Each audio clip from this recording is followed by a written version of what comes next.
भाजपा सरकार है, एक एक इंच जमीन को हम घुसपैठियों से खाली कराने का काम कर। जय हिंद। यह सिर्फ आंकड़ों का मामला नहीं है, बल्कि यह मामला है देश की सुरक्षा, समाज की स्थिरता और देश की आने वाली पीढ़ी की भविष्य का सवाल है। बात कर रहे हैं हम घुसपैठ की। घुसपैठ किसी भी देश की सीमा में अवैध तरीके से प्रवेश करना मात्र नहीं है, बल्कि यह एक खुली चुनौती है।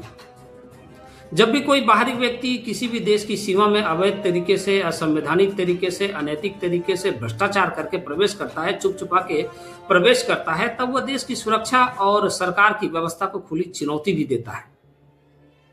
जब भी देश में घुसपैठ या सीमावर्ती इलाकों में घुसपैठ बढ़ता है, तब बढ़ता है भ्रष्टाचार, अपराध और तस्करी। स्थानीय नागरिकों की सुरक्षा, रोजगार और संसाधनों पर दबाव भी तो पड़ता है।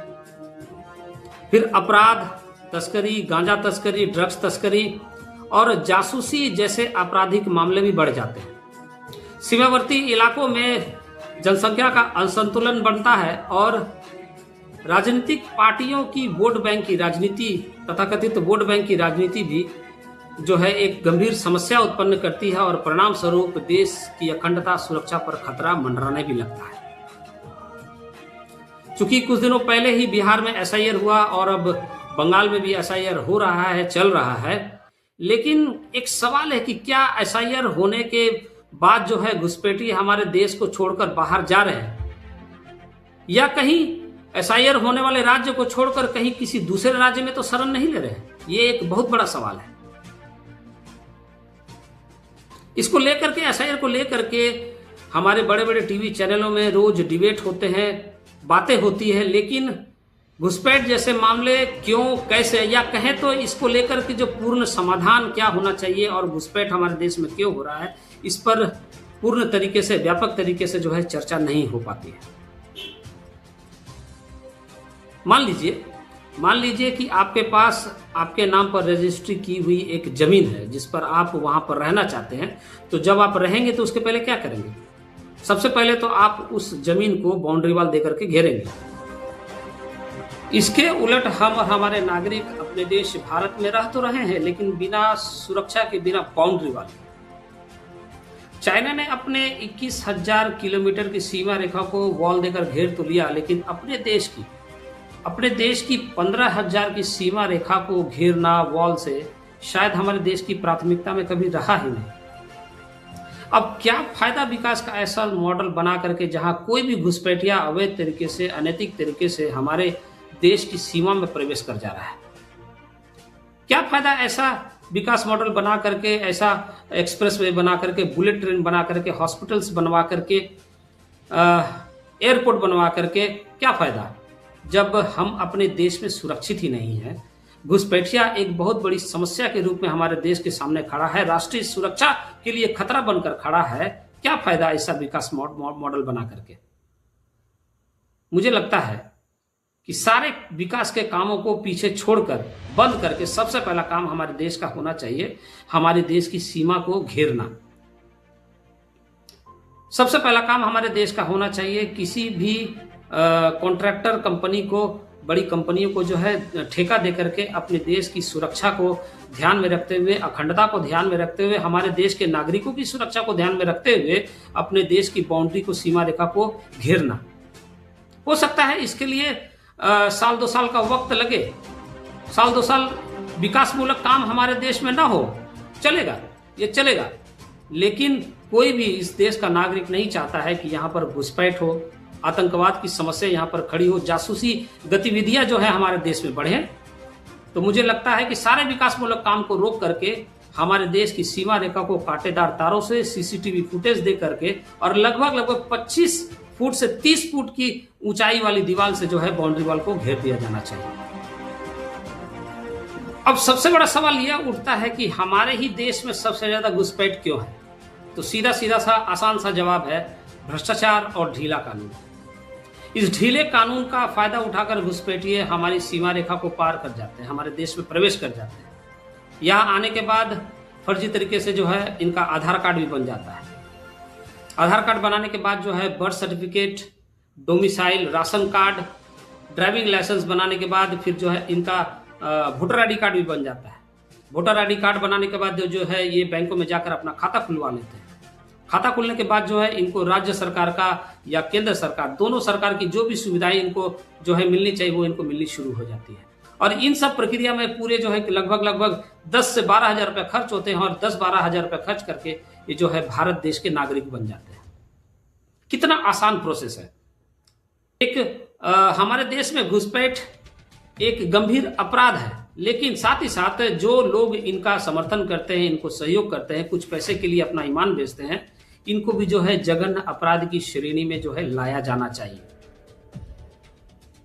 जो घुसपैठियों की मदद करते हैं उनकी नागरिकता भी रद्द कर देनी चाहिए। ऐसा प्रावधान लागने की आवश्यकता है, तब जाकर मुझे लगता है जो SIR पूर्ण तरीके से जो है यहाँ पर सफल, हमारे देश में जो है सफल साबित हो सकता है। ये बात मैं इसलिए कह रहा हूं क्योंकि जब बात हमारे देश की सुरक्षा, अखंडता, स्थिरता पर जब बात आती है तब घुसपैठ को जो है एक गंभीर अपराध मानने के साथ साथ इनकी जो भी कोई मदद करते हैं, इनको जो कोई भी मदद कर यहाँ पर बसाते हैं, उनको भी जो है चिन्हित किया जाना चाहिए और उनके लिए एक कठोर कानून का प्रावधान लाना चाहिए। तब जाकर मुझे लगता है कि घुसपैठ करने वाले और इनकी मदद कर इनको यहाँ पर बसाने वालों के अंदर जो है कानून का खौफ पैदा होगा। तब जाकर मुझे लगता है कि इस देश में SIR की जो प्रक्रिया चलाई जा रही है, देश में घुसपैठ को कम करने का प्रयास किया जा रहा है, खत्म करने का प्रयास किया जा रहा है, वो जाकर तब मुझे लगता है कि सफल साबित हो सकता है।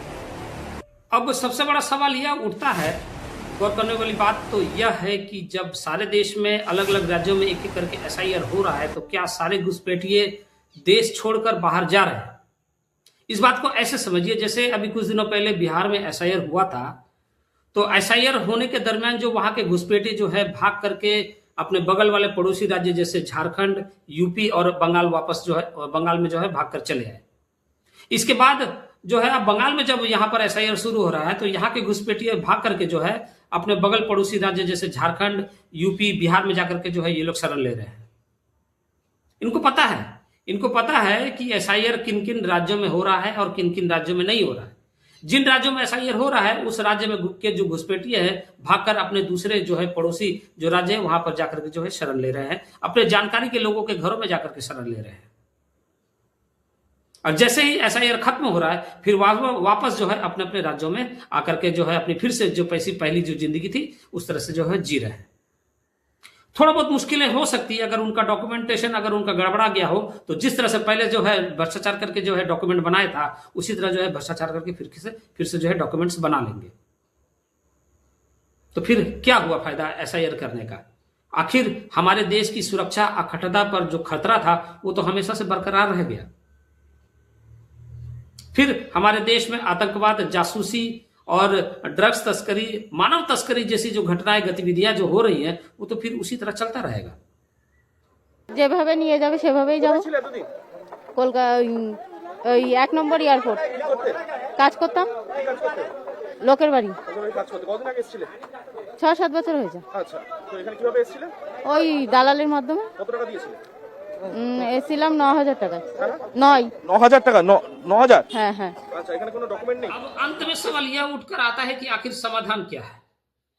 समाधान यह है कि हमारी देश की सरकार बड़ी दृढ़ता के साथ घुसपैठ और उनकी मदद करने वालों को चिन्हित करे, उनके फर्जी डॉक्यूमेंट्स बनाने वालों को चिन्हित करे, उनको यहाँ पर बसाने वालों को चिन्हित करे और एक ऑर्गेनाइज्ड क्राइम के अंतर्गत उन पर कार्रवाई करे और उनकी नागरिकता रद्द करे। घुसपैठियों को तो बाहर कर दिया जाए, लेकिन जिन्होंने भी अपने देश की सुरक्षा को ताक पर रखते हुए इनको यहाँ पर बसाने का काम किया है, देश की सुरक्षा के साथ खिलवाड़ करने का अक्षम अपराध के अंतर्गत जो है इन पर कार्रवाई करे और इनको फांसी की सजा दी जाए।